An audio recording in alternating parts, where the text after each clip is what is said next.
சட்டமன்ற தேர்தலை முன்னிட்டு வாக்குகளை சேகரிக்க வருகை புரிந்து வாக்குகளை சேகரித்து சொந்த தம்பியை போல் எங்களை ஆசீர்வதித்திருக்கின்ற எங்களுடைய பாராளுமன்ற உறுப்பினர், மரியாதைக்குரிய 3 முறை சட்டமன்ற உறுப்பினராகி இந்த மண்ணிலே எந்த பேச்சுக்கும் சொல்லுக்கும் ஆட்படாமல் கடந்த 15 ஆண்டுகளாக சட்டமன்ற உறுப்பினராக பணியாற்றிய மரியாதைக்குரிய அண்ணன் கோபிநாத் அவர்களே, எனக்கு முன்னாலே பேசியிருக்கின்ற ஒன்றிய கழகத்துடைய செயலாளர் மரியாதைக்குரிய அன்பு சகோதரர் கே நாகேஷ் அவர்களே, இந்த கூட்டத்தினை சிறப்பாக ஏற்பாடு செய்திருக்கின்ற பிரவீன் அவர்களே, மணி அவர்களே மற்றும் இந்த நிகழ்வினை கலந்து கொண்டிருக்கின்ற மதசார்பற்ற முற்போக்கு கூட்டணியுடைய தலைவர்களே, உங்கள் அத்தனை பேருக்கும் என்னுடைய வணக்கத்தினை தெரிவித்துக் கொண்டு, கடந்த 20 நாட்களாக தேர்தல் அறிவித்த பிறகிருந்து என்னை வேட்பாளராக மாண்புமிகு முதலமைச்சர் அவர்கள் அறிவித்த பிறகிருந்து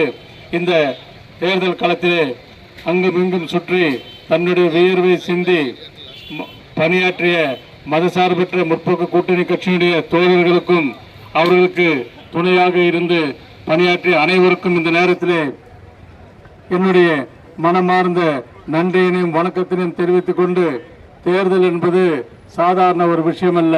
அந்த தேர்தல் களத்திலே பல்வேறு பொய்களும் பிரச்சனைகளும் தான் முதலில் தலையை தூக்கி நிற்கும்.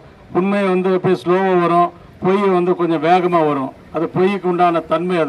அந்த பொய்களை நிறைய பரப்பி ஒரு வேட்பாளர்களை எல்லாம் எப்படியெல்லாம் பொய்களை சொல்லி சித்தரிக்கப்படுகிறார்கள் என்று இங்கே இருக்கின்றவர்கள் அத்தனை பேருக்கும் தெரியும். ஆனால் நாங்கள் எந்த தேர்தல் களத்திலும் எந்த வேட்பாளரையும் தவறாக பேசியதோ இல்லை தவறாக சொல்லியதோ கிடையாது.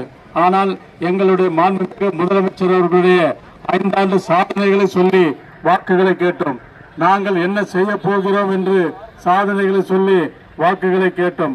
இதற்கு இடையிலே நம்ம கலைஞருடைய ஆட்சியானாலும் சரி, திராவிட முன்னேற்ற கழகத்தினுடைய முதலமைச்சராக இருந்த நம்முடைய மாண்புமிகு முதலமைச்சருடைய ஆட்சியானாலும் சரி, பல்வேறு சாதனைகளை இந்த நாட்டு மக்களுக்காக செய்திருக்கிறார்கள். அந்த சாதனைகளை இங்கே எல்லோரும் விலக்கி பேசினார்கள்.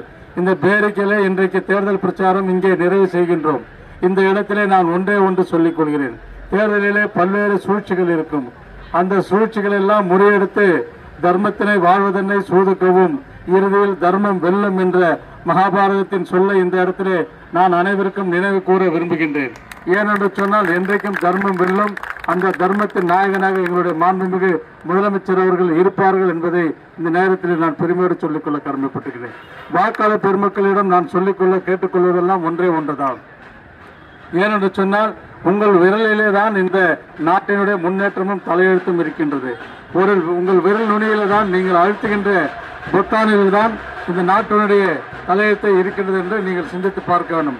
அப்போது நீங்கள் சிந்தித்து இந்த நாட்டை யாரிடம் ஒப்படைத்தால் நம்முடைய வருங்காலம் நன்றாக இருக்கும், இந்த நாடு முன்னேற்றம் அடையும் என்பதை யோசித்து நீங்கள் வாக்களிக்க வேண்டும். நீங்கள் யோசித்து யார் நல்ல வேட்பாளர், யார் இந்த நாட்டுக்கு நல்லது செய்வார், யார் முதலமைச்சராக வந்தால் இந்த நாடு நன்றாக இருக்கும் என்று சிந்தித்து செயல்படுங்கள்.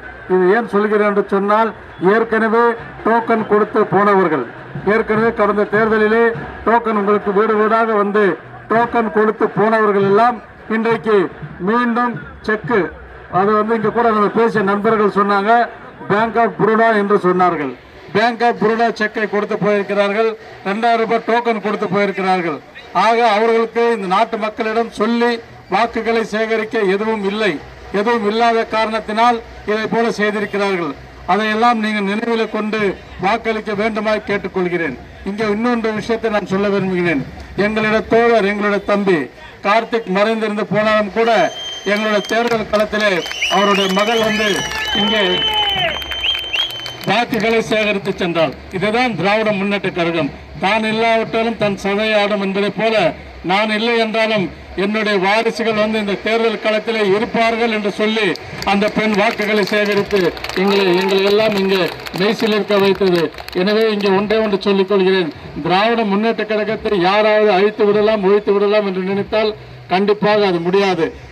ஏனென்று சொன்னால் இது வாழையடி வாழையாக வளர்ந்து கொண்டே வருகின்ற ஒரு இயக்கம். இந்த இயக்கத்தை எந்த கொம்பனாலும் அழிக்க முடியாது. எனவே திராவிட முன்னேற்ற கழகம் மீண்டும் ஆட்சியிலே அமரும் என்பதற்கு பல்வேறு சான்றுகள் இருக்கின்றது. எந்த கொம்பனாலும் அசைத்து பார்க்க முடியாது. மாண்புமிகு முதலமைச்சர் அவர்கள் 2வது முறையாக முதல்வர் ஆவார்.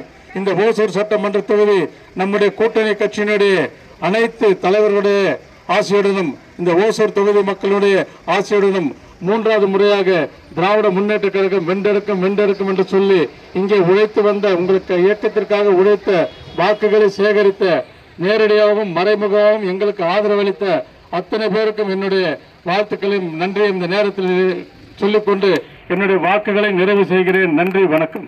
வாக்களிப்பேர் உதயசூரியன், வாக்களிப்பேர் உதயசூரியன், வாக்களிப்பேர் உதயசூரியன்.